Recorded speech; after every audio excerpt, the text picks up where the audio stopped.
আসসালামু আলাইকুম ভাই। ভাই তুমি আমারে চিনতে পারো নাই? আরে আমি বল্টু বল্টু, ওই যে বেগুনবাড়ি বস্তি। চিনে ফেলাইছি, আর বলতে হইবে না।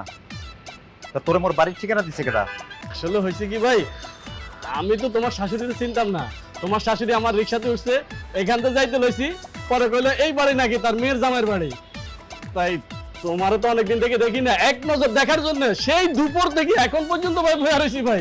মোর শাশুড়িকে তুই কিছু বলছো? মানে শাশুড়িকে কি বলছো তুই? মানে আমি কি করছি তোর সাথে এক সময় ছিলাম, এগুলো বলছো? মোর শাশুড়ি রিক্সা চালাইতাম বলছো? সি সি নাউজুবিল্লাহ, আমি তোমার শাশুড়ির ওই কথা কইতে যাবো কি লেগা? আমি তো আরো কইছি যে বাতনটা বিশাল বড় নেতা ছিল।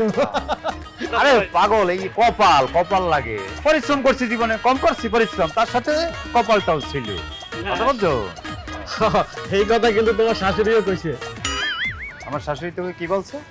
না, বলছিল আর কি যে তুমি নাকি পদ বাণিজ্য করো, মানে ওই যে ছোটখাটো পদের মানুষ করে বড় বড় পদে চেয়ারে বসাও।